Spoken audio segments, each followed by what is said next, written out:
दोस्तों आज की वीडियो में मैं आपको सूर्य ग्रह को प्रसन्न करने के बेस्ट उपाय बताने वाला हूं। तो दोस्तों आपको मैं पहले भी बता चुका हूं कि सूर्य ग्रह का जो सबसे बेस्ट उपाय वो यही है कि आप सूर्य ग्रह के मंत्र का जाप करें। ये मंत्र है ओम ग्रीणी सूर्याय नमः। क्योंकि दोस्तों आपको मैं बार बार यही कहता हूं कि मनुष्य का जो जीवन है वो 9 ग्रहों के अधीन है और जो 9 ग्रह अधीन है वो है मंत्रों के। तो इसलिए यहाँ पे सूर्य ग्रह का जो सबसे बेस्ट उपाय यही है कि आप इस ग्रह का मंत्र जाप करें। अगर दशा चल रही है इसकी तो आप दशा में करते रहें। अगर कुंडली में जैसी मर्जी कंडीशन में बैठा है सूर्य ग्रह, चाहे छठे घर में बैठे है, 8 में 12वें घर में बैठा है, कुंडली का मार्केश है, योग कारक है, नीच राशि में बैठा है, उच्च राशि, जैसी मर्जी दोस्तों कंडीशन में बैठा है, मंत्र जाप हमेशा आपको पॉजिटिव फल ही देगा। अगर कुंडली का मार्केश है तो इसके बुरे फलों में कमी आएगी। अगर कुंडली में सूर्य ग्रह पहले ही अच्छे फल दे रहा है आपको तो मंत्र जाप करने से उसके अच्छे फलों में बढ़ोतरी होगी। तो इसलिए मैं आपको यही कहूंगा कि सूर्य ग्रह का जो सबसे बेस्ट उपाय ये है कि आप इसके मंत्रों को एक बार सिद्ध जरूर कर लें। तो दोस्तों दूसरी बात, अक्सर ज्यादातर लोग सूर्य को जल देते हैं जो कि वो बहुत ही बड़ी गलती करते हैं। क्योंकि जब हम सूर्य को जल देते हैं उसकी वजह से, अगर सूर्य ग्रह आपकी कुंडली में उच्च राशि में बैठा है, कुंडली का योग कार ग्रह है, मित्र राशि में बैठा है, अपनी ही राशि में बैठा है, तो सूर्य को जल देने से उसकी डिग्री कम हो जाएगी, यानी कि उसका बल कम हो जाएगा। तो वो भी आपको मैं बताने वाला हूं कि आपने सूर्य को जल देना है या नहीं। देखो यहाँ पे चार्ट के माध्यम से आपको बताऊंगा। एक तो मैंने लिख रखे सूर्य का बल बढ़ाने के लिए क्या क्या उपाय करें, और सूर्य का बल कम करने के लिए, मतलब बल को लिया है डिग्री।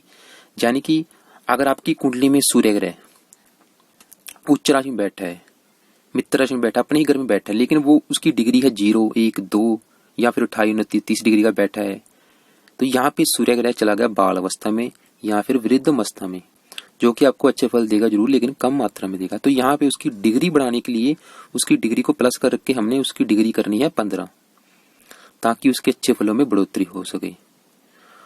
और अगर आपकी कुंडली में सूर्य ग्रह बैठा है मार्केश, छठे 8वें 12वें घर में बैठा है, नीच राशि में बैठा है, आपको पता है कि सूर्य ग्रह पापी ग्रहों के साथ बैठा है, तो वहां पे उसकी डिग्री करनी पड़ेगी कम, ताकि वो आपको खराब फल कम दे सके। तो दोस्तों अगर सूर्य ग्रह मार्केश होकर उसकी डिग्री मान लो 10 से लेके 20 डिग्री है, तो वहां पे उसकी डिग्री करनी पड़ेगी माइनस, यानी कि उसे ले आना पड़ेगा हमें 0 डिग्री का। तो यहाँ पे दोस्तों आपने सूर्य को जल देना है। लेकिन दोस्तों अगर सूर्य ग्रह उच्च राशि में बैठे, मित्र राशि में बैठे, अपने ही घर में बैठे, तो आपने सूर्य को जल नहीं देना। इसकी वजह से उसकी डिग्री कम हो जाएगी, उसके अच्छे फलों में कमी आ जाएगी। तो देखो दोस्तों, सूर्य ग्रह का बल बढ़ाने के लिए जो सबसे बेस्ट उपाय है वो है रत्न दान करना। आप सूर्य ग्रह का जो रत्न है वो दान करें। कितने रत्ती का दान करना है, कब करना है, कौन से पक्ष में करना है, किस धातु में करना है। दोस्तों अगर आपको कोई मेरी बात नहीं समझ आ रही तो आप मुझे व्हाट्सएप करके पूछ भी सकते हो, ये मेरा व्हाट्सएप नंबर है। तो दोस्तों बल बढ़ाने के लिए आप उसका रत्न दान करें। लेकिन अगर आपने सूर्य का बल कम करना है, उसे करना है 0 डिग्री का, तो आप सूर्य को जल दें और सूर्य की वस्तु का दान करें। तो सूर्य की वस्तु का दान क्या करना है, आप बुरी चींटियों को आटा डाल सकते हैं, पुजारी, ब्राह्मण या किसी गरीब व्यक्ति को गेहूं, आटा, गुड़ का दान कर सकते हैं। लेकिन बल बढ़ाने के लिए सूर्य ग्रह का रत्न दान करें। और दूसरे उपाय भी हैं। आपने वैसे सबसे बेस्ट उपाय तो रत्न ही है, आप रत्न दान करें अगर उसका बल बढ़ाना चाहते हैं। लेकिन दूसरे भी उपाय हैं, जैसे कि आप उगते सूर्य के दर्शन करें और दिन में 2-3 घंटे धूप का सेवन अवश्य करें। तीसरा उपाय, आप सूर्य का बल बढ़ाने के लिए आप नारंगी, गुलाबी, खाकी या लाल रंग के कपड़े अधिक पहने। लेकिन दोस्तों अगर कुंडली में मार्केश है तो अपने लाल रंग के कपड़े कम पहनने हैं। और बल बढ़ाने के लिए आपने तांबे के पात्र में जल पीना है। और पिता का आदर सत्कार जरूरी है। दोस्तों मान लो अगर आप सूर्य का मंत्र जाप करते हो लेकिन आप अपने पिता के साथ लड़ाई झगड़े करते हो, तो जितना मर्जी आप मंत्र जाप कर लो आपको वो फल नहीं देगा। क्योंकि सूर्य पिता का कारक है, तो पिता की सेवा जरूरी है। पिता दूसरे भी जो पिता के समान बुजुर्ग व्यक्ति उनकी भी आप सेवा करें। और जानना सुबह उठते समय आप पिता के पैर छूने की आदत डालें। दोस्तों इसकी वजह से भी सूर्य आपका अच्छा हो जाएगा।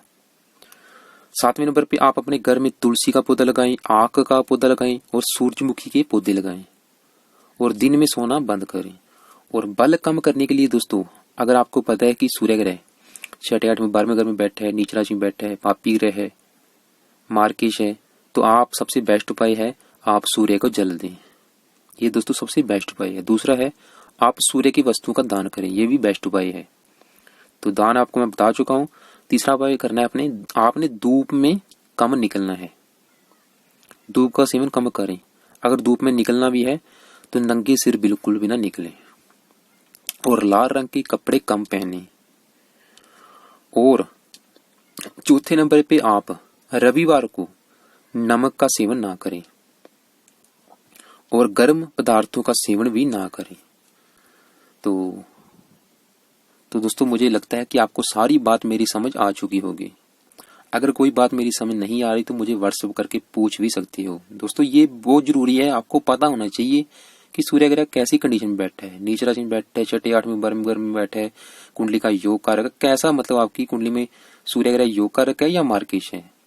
लेकिन दोस्तों क्योंकि जो मंत्र जाप ऐसी चीज है वो आपको बिल्कुल पता करने की जरूरत भी नहीं है, क्योंकि मंत्र जाप हमेशा आपको पॉजिटिव फल ही देगा, हमेशा अच्छे फल देगा और पूरी भरपूर मात्रा में देगा।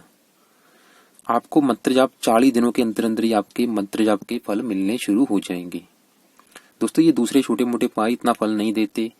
आपने अक्सर सुना होगा ज्योतिषों से बोल देते हैं इसे पानी में बहा दो, मिट्टी में दबा दो, वो दोस्तों टाइम खराब करने वाले काम है।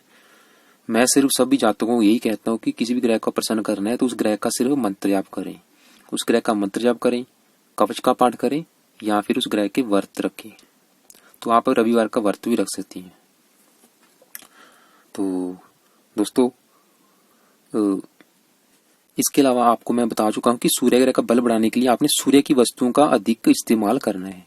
तो सूर्य की वस्तु कौन सी हैं, जैसे कि सूरजमुखी का तेल हो गया, अजवाइन होगी, अदरक, काली इलायची होगी, आम, गुड़, गेहूं, बेल, अनार, जायफल होगी, तुलसी, बादाम, पिस्ते, चने आदि का सेवन करना है। तो दोस्तों उम्मीद करता हूँ आपको ये वीडियो जरूर अच्छी लगी होगी।